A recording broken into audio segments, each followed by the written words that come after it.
Resto Geek. Et maintenant, bienvenue dans votre émission Livres et JDR. Mangeons, donjons, bouquinons. On va pouvoir passer aux petites sorties qui nous hype pour l'année prochaine, du coup. En tout cas, pour le premier trimestre. Et il n'y a pas grand-chose côté JDR, si je ne me trompe pas. Il n'y en a pas chez moi. Bon, en vrai, il y a des sorties que j'attends. Hein. Mais c'est juste, globalement, c'est des financements participatifs dont j'ai déjà parlé, etc. Donc, je me suis permis de ne pas les mettre dans la liste. Voilà. Mais sorties l'année prochaine, c'est des trucs dont on a déjà parlé. On verra la prochaine émission s'il y en a d'autres qui apparaissent, du coup. Notamment Ronin Desensu et puis bah, du coup, la suite de Dragon qui va arriver normalement l'année prochaine. De Draconis, pardon. Pas de Dragon, de Draconis. Et, bien entendu, l'année de Shadowrun. Voilà. J'en étais sûr. Fallait que tu glisses le mot à un moment dans l'émission. Exactement. Et dans le chat. Et Shadowrun, c'est quoi? Ne relance pas, Tipo, ne relance pas. Merci, Tipo, c'est une grande question.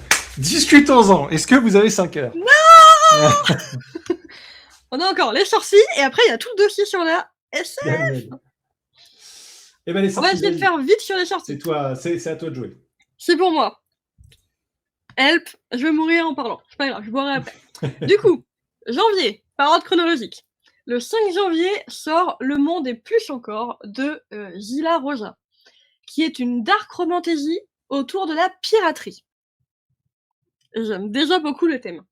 On va suivre Galia, capitaine d'un bateau pirate qui rêve de devenir la première femme à dominer les océans et doit trouver un trésor légendaire. Et sauf que seule la carte des contrées, 1001 contrées, peut la guider, sauf qu'elle appartient à Nox, redoutable roi des pirates qu'elle déteste. Vous chantez la romantasy là qui arrive? Ils vont être contraints de s'allier, quêtes périlleuses, des monstres, etc. J'aime beaucoup l'idée d'avoir l'univers autour de la piraterie. Je l'ai déjà dit, je le redis. Ça me donne envie, et en plus, il est magnifique. Enfin, la couverture donne trop envie. Next, le 7 janvier sortira Le Chant de l'hiver d'Orlan Grey. Un young adulte sur le féminisme qui se passe dans un univers un peu asiatique, en Chine si je me trompe pas. On suit Elvie qui entend des murmures magiques que personne d'autre ne perçoit. Et lorsqu'elle y répond, elle est rejetée par son village. Elle est traquée, privée de l'avenir qui lui a été promis, et elle doit apprendre à survivre dans une société qui la condamne pour un pouvoir qu'elle ne veut même pas. C'est inné, elle va pas demander, etc. Et elle va être guidée par une autre femme qui va lui faire découvrir qu'un autre monde est possible, sauf que la liberté exige un prix. Ça a l'air cool. Autrice française dont j'ai déjà lu un livre que j'ai adoré. J'en ai 2 autres dans ma pile à lire. Du coup, go. Je sens que je vais craquer.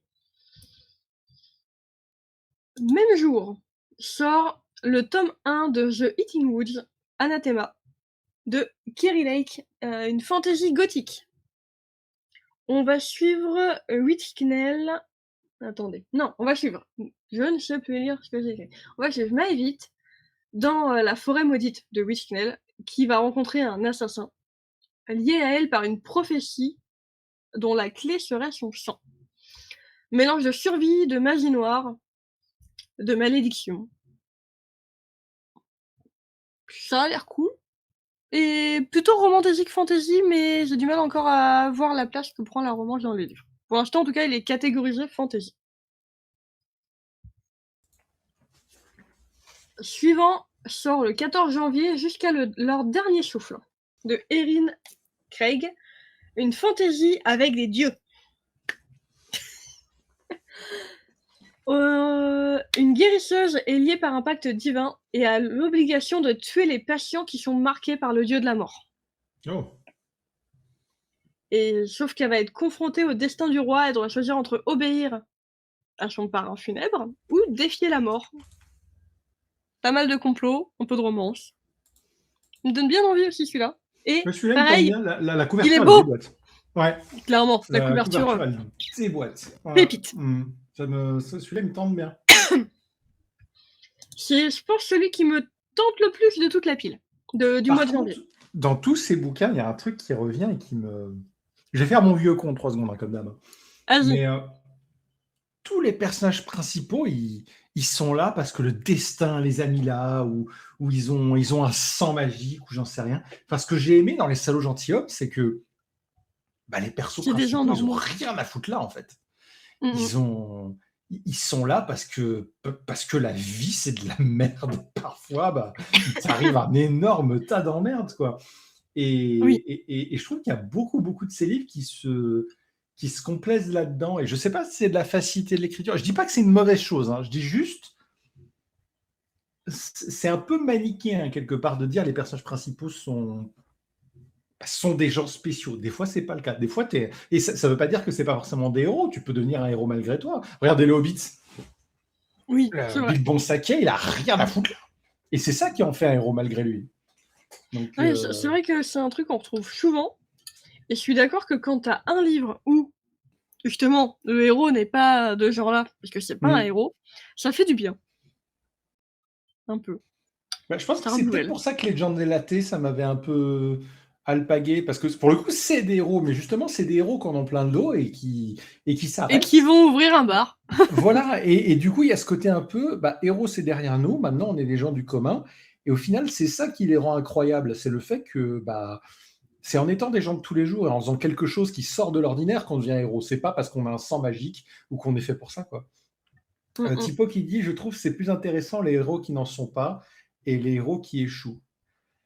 Je suis totalement d'accord. Et pour le coup, comme je vous avais dit sur le prieuré de l'Oranger, où j'avais un avis qui n'était pas dithyrambique, s'il y a pour le coup un truc que je trouve cool, c'est que la majorité des personnages sont des personnages un peu dans ce cas-là, mais ils ne sont pas spéciaux parce qu'ils ont du sang ou quoi que ce soit. Ils sont spéciaux parce qu'ils ont reçu un entraînement particulier et que c'est des soldats, par exemple.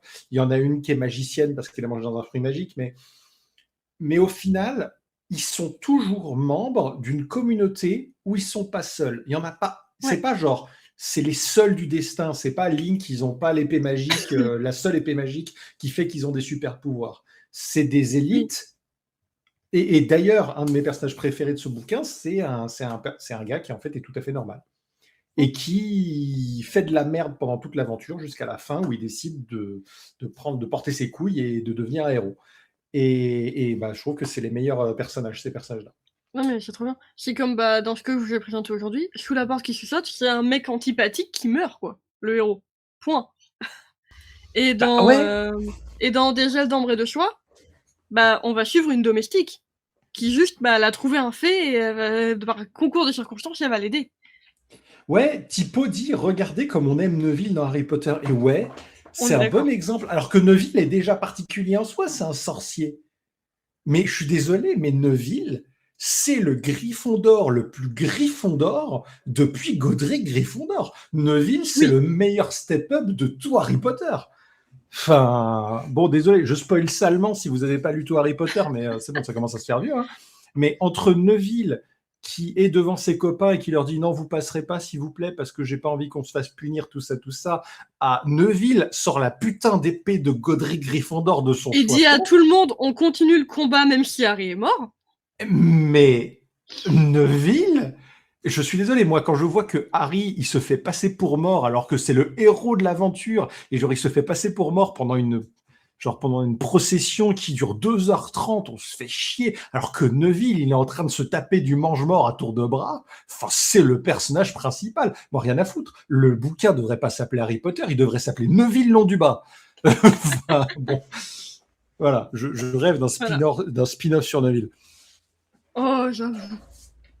On approuve. Et pour le coup, lui aussi, il a perdu ses parents, donc il a zéro excuse, Harry. C'était le deuxième choix, Neville. Ah, mais trop. Ouais. Voilà. À part elle fait des conneries, alors je vais l'attraper. De la gueule. Tu sais ça. Ok. On continue les sorties de janvier. Un tome 1 de Terre des Ombres, La Nation des Bulles, de Josepha Juliette. La fantaisie et de la guerre. On est dans un monde où les ombres tuent au moindre contact et où les humains survivent dans des cités de verre. Et notre héroïne Adèle est désignée comme la seule personne capable de communiquer avec les ombres. Elle va être arrachée à sa vie Et placée sous le contrôle d'une impératrice, elle doit se former avec un archiviste et pour justement communiquer avec les ombres et essayer de sauver les gens. Sauf qu'elle va vouloir se rebeller. Ça a l'air grave cool aussi. Je pense que c'est le deuxième qui me donne le plus envie dans la pile qu'on vient de voir pour l'instant. Et la couverture est sympa aussi. Les ombres tuent au moindre contact, c'est dangereux ça. Ouais, hein. En tout cas. Dernière sortie de janvier, le 28 janvier. Ne jamais trembler de Stephen King. Oh putain, Stephen King, waouh. Ouais. Si vous avez lu la trilogie de Monsieur Mercedes, et si vous avez lu le tome, on va dire, qui se passe plus tard avec Holly, qui est un personnage de Monsieur Mercedes, vous pourrez lire celui-là. Parce qu'en fait, c'est séparé dans l'histoire, mais il y aura quelques petites références au tome précédent, puisqu'on est sur un tueur en quête de vengeance, un détraqué, des victimes, et des affaires d'enquête, du coup, où Holly va enquêter. Donc, vous pouvez le lire en dehors, mais vous raterez quelques références. Et en tout cas, moi, ça me hype, parce que j'ai lu toute cette trilogie et toute la suite, et que j'adore ce personnage. Et que c'est du Stephen King vraiment enquête, avec un peu de paranormal, mais vraiment tiré enquête. Ce qui est assez sympa. Je vais avouer un mal, j'ai jamais lu de Stephen King et j'ai toujours voulu en lire. À ce qui paraît, c'est bien. Puis moi qui aime le côté un peu... Enfin, il fait du fantastique, il fait de l'enquête et tout. Enfin... Tu vois la régie lever les yeux au ciel, c'est parce qu'il m'a vu regarder. L'étagère tout en haut de ma bibliothèque, c'est que du Stephen King. Et l'autre moitié des bouquins que j'ai lus de lui sont chez ma mère, ou mon père. Donc, Et on a réveillé cheminement en disant archiviste. Ouais, pour Terre des Hommes, la Nation des Bulles. Il y a un archiviste dedans. Peut-être que ça peut t'intéresser. Ensuite, j'ai jamais osé parce que le truc, c'est que Shining, que tout le monde crie à un des plus grands films de tous les temps. Je l'aime pas. Je trouvais que c'était un film de merde. Enfin, désolé. J'aime pas Shining, j'aime que ce soit le film ou le livre. Ce qui paraît, on m'a dit lis le livre, tu verras, c'est mieux. Je fais, je sais pas. Je peux te conseiller beaucoup mieux de Stephen King pour démarrer. Tu pourrais moi j'avais envie de lire Carrie. Peut-être. J'avais envie de lire Carrie, ça avait l'air bien. Sympa. Il y a ça aussi, j'aime bien. J'ai bien aimé les films en tout cas. Tu peux le lire clairement, ils sont mieux que les films. Sinon, je te conseillerais peut-être Sac d'os, qui est autour d'un écrivain où sa femme est morte. Il va s'isoler pour écrire et il va se passer des trucs bizarres. C'est Shining, sauf que la femme est vivante dans Shining.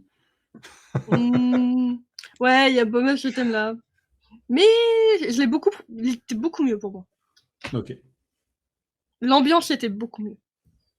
Carrie, c'est une purge, dit Stalas. Dans quel sens? Genre, c'est dur à lire, c'est chiant, c'est... Moi, j'avoue que c'est un de ceux que je n'ai pas lu, Carrie. Parce que Carrie, c'est pas un peu Princesse Sarah? Je crois qu'elle se fait un peu maltraiter pendant tout le bouquin et jamais elle lève le petit doigt. Après, La ligne verte, t'as qu'à lire la... Alors, La ligne verte est un des meilleurs films que j'ai jamais vu. Donc le livre est au même niveau. Ultra chiant à lire. Faudrait que je me fasse un avis. Il faudrait que je passe le pas et que je lise du Stephen King. Mais il faut que tu en lises des différents. Parce que en fonction de ce que tu lis, il y en a que j'aime, il y en a que j'aime pas.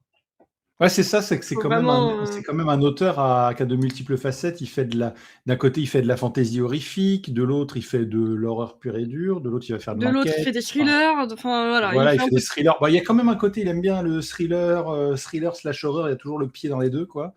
Parce que ça, au final, je trouve pas ça spécialement effrayant. C'est du thriller horrifique.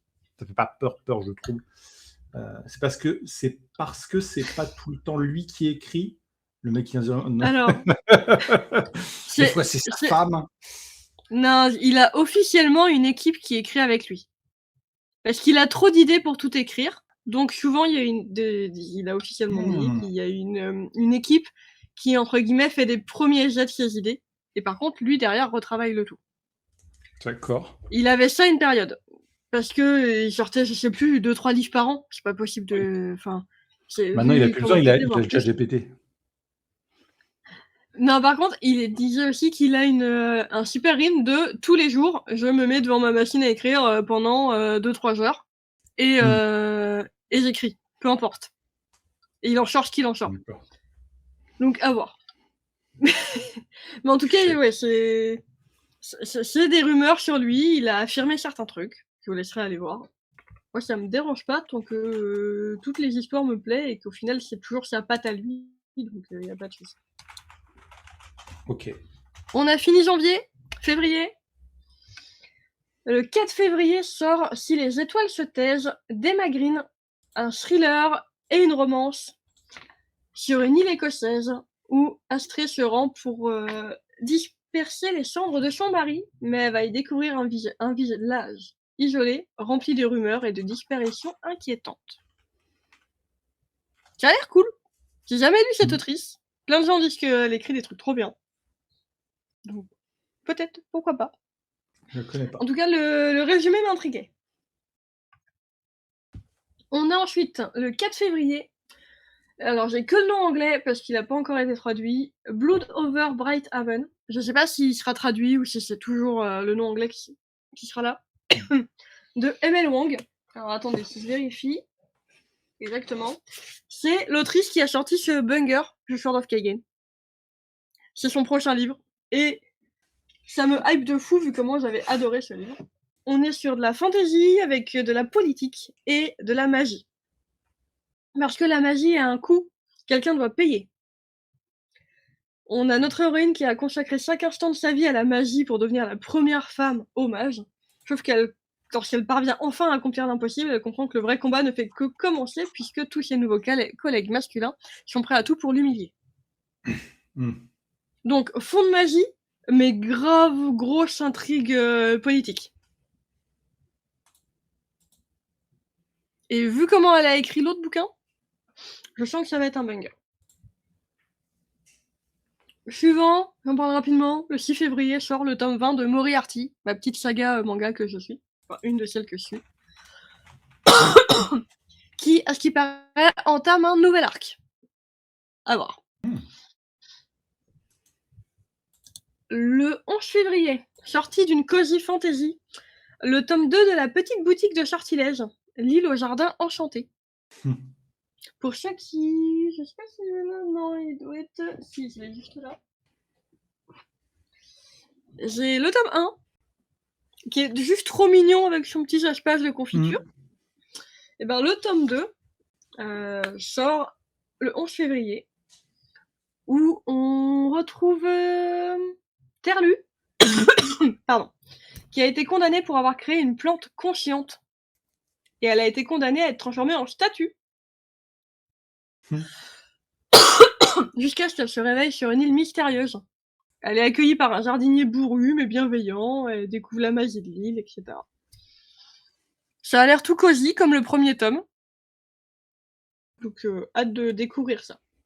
Clairement, il fait dans la pile déjà ça, celui-là. Le 12 février, suite d'aussi d'une saga de manga, le tome 16 des carnets de l'apothicaire. Parce que voilà, c'est un banger, la suite sort, on dit oui, on achète. Day one, voilà. C'est justifié. Exactement. On continue, le 26 février sort la partie 2 de Iron Prince, la lit RPG science-fiction de Brice O'Connor, où on va continuer à suivre les aventures de Raiden Ward, qui avait une maladie dégénérative, qui rêvait de devenir un combattant, qui a été repéré par l'IA, obtient un arsenal, rejoint l'institut où il va pouvoir combattre et apprendre à développer tout ça.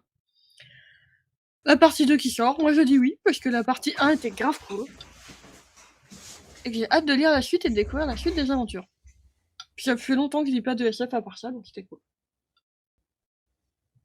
Et dernière sortie de février, le 27, le tome numéro 106 de Détective Conan. Spécial pour la régie. On pouvait pas ne pas en parler. Ça c'est pour la régie, ça. 106 putain. Oh la vache, 106 et c'est toujours un gamin. 106 et il utilise toujours l'homme qui dort pour résoudre ses enquêtes. Je troll. Non, c'est pas vrai. Des fois c'est une femme qui dort. Fait... Et là il répond oui. Hein. On adore. Et t'inquiète pas, Thibaut, je ferai peut-être un avis complet de la partie 1 et 2 ensemble. Puisque du coup, c'est en fait un tome découpé en 2 parties, parce que c'était trop gros pour faire un seul tome, un seul livre. Donc je ferai peut-être un avis complet des 2 parties, pour Iron Prince. Février, c'est fini. Passe à mars, les derniers. Une romance cosy fantastique, cosy fantasy. Le tome 3 de la saga Sous le charme, Cafeté n'est pas sorcier, sort le 4 mars. J'ai lu le premier tome, qui était grave cool, grave mignon, tout cosy. Comme on attend d'une petite romance cosy, fantasy et tout. Les 5 tomes, c'est des tomes compagnons. On suit d'autres personnages dans la même ville. Et là, on va être à la Nouvelle-Orléans, au début, où Violette rêve d'ouvrir un salon de tatouage magique, mais elle doit aider Nico à s'accepter, à contrôler la bête qui est en lui. Si je me trompe pas, dans celui-là, on a un couple sorcier-loup-garou. Dans le 2e tome, c'était un couple sorcier-vampire. Dans le 1er tome, c'était sorcier-sorcier. Voilà. Ça a l'air tout mignon comme les précédents. C'est mes lectures préférées pour l'automne, je vous préviens. Le même jour, le 4 mars, sort le tome 4 de la saga Dream Harbor, La maison des pancakes aux fraises. Vous avez tous entendu parler du livre qui a fait phénomène à l'automne, là, Pumpkin Spice Café ou je sais plus quoi, la librairie du Pumpkin Spice. Et bah, il y a déjà le tome 2 qui était sorti, le tome 3 qui est sorti pour la période de Noël, et le tome 4 sort au début du printemps, puisque ça parle de fraises. On va suivre Archer, chef étoilé, père célibataire, qui quitte les cuisines prestigieuses pour diriger un dîner de pancakes à Dream Harbor. Qui va élever seul sa fille et il va embaucher une nounou à domicile et puis voilà, il va se passer ce qui va se passer. Donc on a l'habitude, mais petite romance Smallton comme on aime. Et je sens que Streaming Enigma, tu vas foncer dessus, donc je crois que tu as déjà les 3 premiers tomes. Même jour. Ah voilà, elle est en train de lire le tome 2. Ça savais. Même jour sort, j'adore le titre. Au Toulouse, a Goblin in 10 Days. Putain. Une cosy fantasy. Non, si les romans s'y mettent, c'est quoi le prochain? La fois où j'ai dépensé tous mes points pour me mettre full en attaque et que je rédigeais un livre au lieu de faire ça en manga. Non, mais par pitié, au secours, faites pas ça pour la littérature. Non, mais c'est une cosy fantasy où Pansy, un demi-ling, et Ren, un gobelin, se retrouvent forcés de partager un chalet. Chacun espérant prendre possession du chalet. Quiproquo, proximité forcée, enfin le classique des romances qu'on aime bien, mais dans un truc un peu fantasy, tout cosy. Le même jour, pardon, tout est au 4 mars pour l'instant, sort la version poche. 4 mars. Ah, on a bientôt le 5. Ouais. Là, le 4 mars toujours sort la version poche de The Perfect Fall. J'ai adoré les 2 premiers tomes qui forment une duologie. Il y a une 2e duologie compagnon dans le même univers. Et le tome 1 sort enfin en poche. Je vais l'acheter. C'est une dystopie. Où on est dans un univers où tu matches avec quelqu'un avec des pourcentages de compatibilité. C'est Black Mirror, ça? Ça ressemble en partie, ouais, à un des épisodes. Mais un peu plus poussé. Ça. Moi, je suis sûr qu'il y a plein de trucs intéressants à faire avec cette thématique-là. Oui. On est d'accord. Et Angela Melly est d'accord. On va toutes les 2 craquer pour le tome 1, je pense, dans pas longtemps. Et Streaming Enigma, hâte d'avoir ton avis sur The Perfect Match. Nous, on a adoré. 5 mars, ça y est, j'ai changé de jour. Le fracas des gens volés de Nell Pfeiffer. Un young adulte avec de la magie, un univers un peu steampunk et des ballons dirigeables, si j'ai bien tout suivi. On est à bord d'un dirigeable qui tente la traversée inédite d'une tempête infranchissable. Et on a notre héroïne Mia qui s'infiltre pour restaurer l'honneur de sa famille au milieu de complots et de la magie des vents. Et ça a l'air grave cool, et la couverture est juste magnifique. Il me donne grave envie. Et le petit dernier, une BD. Le tome 2 des Royaumes Muets. J'ai découvert qu'il y avait le tome 2, et ça m'a donné envie d'acheter le tome 1, donc je verrai si je le trouve ou pas. Une BD ça claque. un peu inspirée d'un univers de la mort de Perséphone. En gros, on suit Perséphone qui a aidé un homme à trouver son dernier souffle. Et elle a 2 collecteurs un peu loufoques avec elle qui l'aident à bosser pour la mort, qui s'appellent Charles et Théophile. Et ils vont devoir aider une personne récemment décédée à retrouver sa femme dans les royaumes muets, avec pas mal de secrets. Ça a l'air tout beau, les illustrations ont l'air magnifiques et les couvertures claquent. Et je me suis dit que ça allait faire partie de mes prochaines BD, je pense. Ça a l'air pas mal. Hein. Du moins, la thématique est cool et la première de couverture. La couverture est exactement. Ah, la couverture est magnifique. Voilà pour toutes les sorties. Il y en a tellement qui sont déjà dans ma wishlist du coup. Help, le porte-monnaie.